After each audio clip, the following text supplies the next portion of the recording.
हम जीवन में आगे इसलिए नहीं बढ़ पाते क्योंकि हमने अपने मन को खुद बांधा हुआ होता है। लेकिन बाहर से परिस्थितियां देखने पर ऐसा लगता है कि परिस्थितियों ने हमें बांध रखा है। इसी कारण हम जीवन में आगे नहीं बढ़ पा रहे हैं। आज की कहानी हमारे इसी भ्रम को तोड़ने वाली है।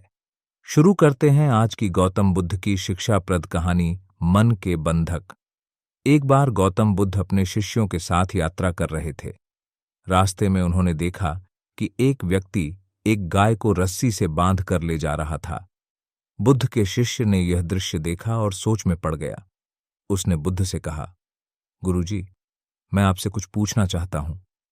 बुद्ध ने शांतिपूर्वक कहा, पूछो, क्या पूछना चाहते हो? शिष्य ने कहा, गुरुजी, मुझे हमेशा ऐसा महसूस होता है कि मैं कहीं न कहीं बंधा हुआ हूं। मैं आपके दिए हुए ज्ञान को पूरी तरह से ग्रहण नहीं कर पा रहा हूं।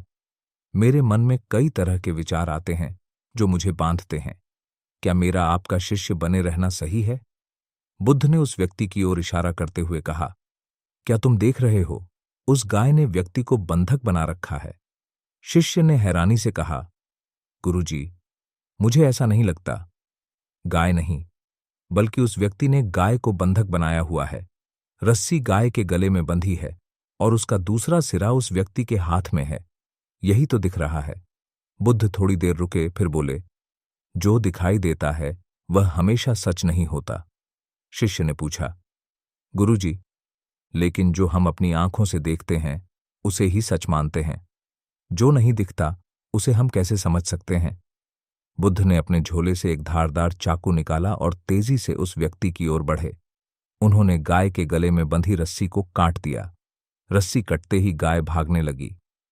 यह देखकर व्यक्ति घबरा गया और बुद्ध पर चिल्लाया, आपने यह क्या किया? वह अपनी गाय को पकड़ने के लिए उसके पीछे दौड़ने लगा। शिष्य यह देखकर हैरान रह गया और उसने बुद्ध से कहा, गुरुजी, आपने ऐसा क्यों किया? आपने हमें सत्य समझाने का वादा किया था, लेकिन यह क्या किया आपने? बुद्ध ने मुस्कुराते हुए कहा, मैं तुम्हें एक महत्वपूर्ण सत्य दिखाना चाहता था। बंधक वह व्यक्ति था जो इस डर में था कि उसकी गाय कहीं भाग न जाए। गाय को अपने मालिक के जाने की चिंता नहीं थी। जिसे डर नहीं होता उसे कोई बंधक नहीं बना सकता। बुद्ध ने आगे समझाया, हमारा डर ही हमें बंधन में डालता है। असल में हम खुद अपने मन के बंधन में हैं। हमें हमेशा यह डर रहता है कि कुछ खो देंगे, इसलिए हम ज्ञान के मार्ग पर आगे नहीं बढ़ पाते। लेकिन यह केवल एक भ्रम है। जैसे ही हम अपने डर को छोड़ते हैं और ज्ञान के मार्ग पर आगे बढ़ते हैं, हमें पता चलता है कि हमसे कुछ छीना नहीं जा रहा, बल्कि हमें वह मिल रहा है जो सदा से हमारा था। बुद्ध ने उदाहरण देकर समझाया, हम एक ऐसे गुब्बारे की तरह हैं जिसमें आकाश की ऊंचाइयों तक उड़ने की क्षमता होती है, लेकिन उसे जमीन पर बांधने वाली एक डोर उसे रोक लेती है। हमें डर होता है कि अगर हमने डोर को छोड़ दिया तो हम अपनी सुरक्षित जगह खो देंगे, लेकिन ऊंचाइयों में असली स्वतंत्रता होती है। शिष्य ने बुद्ध के आगे सिर झुकाते हुए कहा, गुरुजी, अब मैं समझ गया हूं। मेरा असली बंधन मेरा अपना मन है। आज से मैं अपने डर को छोड़कर ज्ञान के मार्ग पर निरंतर आगे बढ़ने का प्रयास करूंगा। बुद्ध और उनके शिष्य दोनों अपने मार्ग पर आगे बढ़ गए। इस कहानी से हमें यह सीख मिलती है कि हमारे जीवन के बंधन हमारे ही मन की उपज हैं। हमें अपने डर और भ्रम को छोड़कर साहस के साथ आगे बढ़ना चाहिए। बंधन कोई बाहरी चीज नहीं है, यह केवल हमारे मन में ही है। इसलिए अपने मन को मुक्त करें और जीवन में आगे बढ़ें। उम्मीद है आपको गौतम बुद्ध की यह शिक्षाप्रद कहानी मन के बंधक पसंद आई होगी। आप हमें सोशल मीडिया पर भी फॉलो कर सकते हैं। अपनी कामनाओं के कारण हम कभी उस ज्ञान को नहीं समझ पाते जिसके कारण हमारे भीतर समझ विकसित होती है। दुनिया में सभी लोगों को वह समझ विकसित नहीं हो सकती। इसलिए यदि आप वह इंसान हो जो जीवन को समझना चाहता है, तो आपको अकेले ही चलना होगा। एक बार की बात है, एक महान राजा थे जिन्हें ज्ञान की गहरी लालसा थी। एक दिन उनके दरबार में एक प्रसिद्ध सन्यासी के आने की खबर मिली, जिसे सुनकर राजा बहुत प्रसन्न हुए। हालांकि वह सन्यासी बहुत ही चयनित लोगों से ही मिलते थे, फिर भी उन्होंने राजा से अकेले में मिलने का निर्णय लिया। राजा ने सन्यासी का स्वागत किया और उनसे विनती की, गुरुजी, मैं चाहता हूं कि मेरी प्रजा भी आपके ज्ञान का लाभ उठाए। क्या आप उन्हें भी अपना अमूल्य ज्ञान प्रदान करेंगे? सन्यासी मुस्कुराए और बोले, राजन, बिना उनकी इच्छा के आप कैसे मान सकते हैं कि उन्हें मेरे ज्ञान की आवश्यकता है? राजा ने उत्तर दिया, गुरुजी, ज्ञान हर मनुष्य के लिए आवश्यक है ताकि वह अपने जीवन को सही दिशा में ले जा सके। मुझे विश्वास है कि मेरी प्रजा आपके ज्ञान को ग्रहण करने के लिए तैयार होगी। सन्यासी ने सोचा और कहा, यदि आपको लगता है कि आपकी प्रजा को मेरे ज्ञान की जरूरत है तो कल सुबह उन्हें लेकर मेरे निवास स्थान पर आइए। मेरा निवास यहां से बहुत दूर एक ऊंची पहाड़ी पर है। यदि वे सच में ज्ञान प्राप्त करना चाहते हैं तो उन्हें इस यात्रा का मूल्य चुकाना होगा।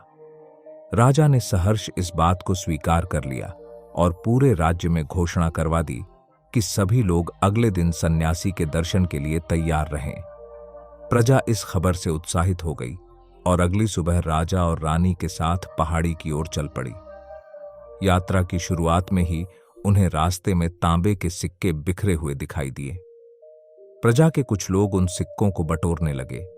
राजा ने उन्हें रोका, लेकिन उन्होंने अपनी गरीबी का हवाला देते हुए आगे बढ़ने से इनकार कर दिया।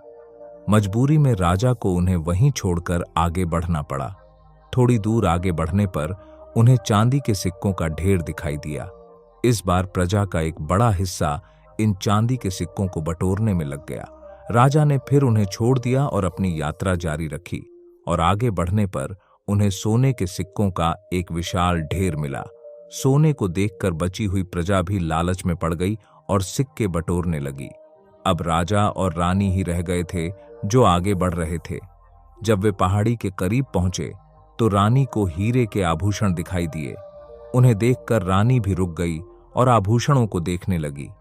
राजा ने रानी को भी वहीं छोड़ दिया और अकेले ही पहाड़ी की चोटी पर स्थित सन्यासी के निवास स्थान पर पहुंचे। राजा को अकेला देखकर सन्यासी बोले, राजन, आपकी प्रजा कहाँ है? मैंने उनके बैठने की सारी व्यवस्था कर रखी थी। राजा ने सिर झुकाकर कहा, गुरुजी, जब मैंने यात्रा शुरू की थी तब मेरी प्रजा मेरे साथ थी, लेकिन रास्ते में तांबे, चांदी, सोने और हीरे के लोभ में वे सभी पीछे रह गए। अब केवल मैं ही यहां तक पहुंच सका हूं। सन्यासी ने धैर्यपूर्वक कहा, राजन, अब आप समझ गए होंगे कि ज्ञान की राह पर मनुष्य को अकेले ही चलना पड़ता है। जो लोग भौतिक सुख संपत्ति के पीछे दौड़ते हैं वे सच्चे ज्ञान को प्राप्त नहीं कर सकते। ज्ञान का मार्ग उन लोगों के लिए है जो इन मोह माया से ऊपर उठकर जीवन की सच्चाई को समझने के लिए तैयार होते हैं। राजा ने विनम्रता से सन्यासी को धन्यवाद दिया और समझ गए कि सच्चा ज्ञान प्राप्त करने के लिए मनुष्य को अपनी इच्छाओं और लालसाओं का त्याग करना पड़ता है। राजा अपने महल लौट गए, यह जानकर कि जीवन में जो भी मूल्यवान है उसके लिए कभी कभी अकेले ही आगे बढ़ना पड़ता है। इससे हमें यह सीख मिलती है कि ज्ञान और समझ की राह पर चलने के लिए न केवल भौतिक वस्तुओं का त्याग जरूरी है, बल्कि कभी कभी हमें अपने प्रियजनों और समाज से भी अलग होना पड़ सकता है। जब हम अपनी आंतरिक आवाज और ज्ञान की पुकार को सुनते हैं तब हमें सही मायने में जीवन का अर्थ समझ आता है। हम सभी के जिंदगी में कई बार मुश्किल से मुश्किल घड़ी आती है तो कभी हमें बड़े फैसले लेने होते हैं। उस समय हमें पता नहीं होता है कि यह फैसला हमारे जीवन पर कैसा प्रभाव डालेगा, हमारे जीवन में खुशियां लाएगा या मुसीबत। कई बार तो ऐसा भी होता है कि हम समझ ही नहीं पाते हैं कि क्या निर्णय ले जो उचित होगा, लेकिन एक सही फैसला या निर्णय हमारी जिंदगी सुखमय बना सकती है और एक गलत फैसला हमारे जीवन को नरक बना सकती है। ऐसे में सही फैसला लेने की क्षमता हमारे जीवन में सफलता हासिल करने के लिए जरूरी है। बहुत समय पहले की बात है, एक छोटे से राज्य में एक बुद्धिमान बौद्ध भिक्षु रहते थे। उनकी ज्ञान की गाथाएं दूर दूर तक फैली हुई थीं। लोग अपनी समस्याओं का समाधान पाने के लिए दूर दूर से उनके पास आते थे और वे हर समस्या का समाधान बड़े ही शांत और विचारशील तरीके से करते थे। उनकी समझदारी इतनी गहरी थी कि लोग सोचने लगे थे कि उनके पास कोई चमत्कारी शक्ति या दिव्य दृष्टि है जिससे वे हर समस्या का हल देख सकते हैं। एक दिन एक व्यक्ति ने उनसे पूछ ही लिया, क्या आपके पास कोई अद्भुत शक्ति है या कोई दिव्य दृष्टि जिससे आप हमारी समस्याओं का समाधान कर पाते हैं? भिक्षु यह सुनकर हंस पड़े, लेकिन उन्होंने उस सवाल का कोई जवाब नहीं दिया। उसी राज्य में एक बूढ़ी औरत रहती थी जो अकेली थी और अपने छोटे से खेत में काम करके अपना गुजारा करती थी। एक दिन 4 दोस्त जो दूर के गांवों से थे अपने घर की ओर जा रहे थे।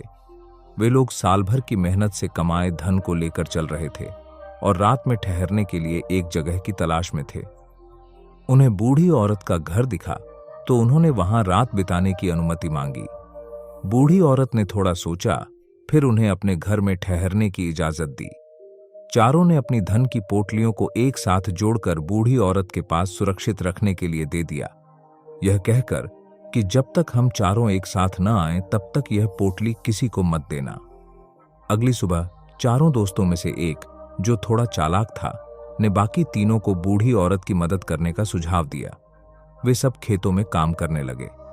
थोड़ी देर बाद वह चालाक दोस्त बहाना बनाकर पानी लाने के लिए घर गया और बूढ़ी औरत से पोटली मांगी, यह कहकर कि वे अब जा रहे हैं। बूढ़ी औरत ने पोटली उसे सौंप दी, क्योंकि उसने देखा कि बाकी 3 दोस्त इशारे से सहमति दे रहे हैं, जबकि वे सच में केवल पानी मांग रहे थे। चालाक दोस्त पोटली लेकर भाग गया। जब बाकी 3 दोस्त वापस आए और सच्चाई का पता चला तो वे बेहद दुखी हो गए। वे राजा के पास न्याय की गुहार लगाने पहुंचे। राजा ने बूढ़ी औरत को दोषी ठहराया और उसे बाकी 3 दोस्तों का धन लौटाने का आदेश दिया। बूढ़ी औरत, जो पहले से ही गरीब थी, ये सुनकर बहुत रोई और मदद के लिए बौद्ध भिक्षु के पास गई। भिक्षु ने उसकी बात ध्यान से सुनी और कुछ देर मौन रहकर विचार किया। फिर उन्होंने कहा, तुम्हारी कोई गलती नहीं है, राजा का फैसला गलत है। जाओ और राजदरबार में जाकर यह कह दो कि उनका फैसला गलत है। डरते डरते बूढ़ी औरत राजदरबार में पहुंची और राजा से कहा कि उनका फैसला गलत है। राजा क्रोधित हुआ और उसने बौद्ध भिक्षु को दरबार में बुलाने का आदेश दिया। जब भिक्षु दरबार में पहुंचे तो उन्होंने शांतिपूर्वक समझाया, हे राजन, वादा यह था कि पोटली चारों की उपस्थिति में ही दी जाएगी। अभी यहाँ 3 ही मौजूद हैं, इसलिए यह फैसला उचित नहीं है। पहले चौथे मित्र को लाएं, तभी पोटली वापस की जा सकती है। राजा और दरबार में उपस्थित सभी लोग भिक्षु की समझदारी से प्रभावित हुए। राजा ने अपनी गलती मानी और भिक्षु का सम्मान किया। भिक्षु ने राजा को समझाया कि किसी भी निर्णय को गहराई से सोच समझकर लेना चाहिए ताकि सही समाधान मिल सके। इस कहानी से हमें यह सीखने को मिलता है कि जल्दबाजी में लिए गए फैसले अक्सर गलत हो सकते हैं। हर समस्या का हल पाने के लिए उसे गहराई से समझना और शांत मन से विचार करना जरूरी है। सही फैसला लेने की क्षमता ही जीवन में सफलता की कुंजी है।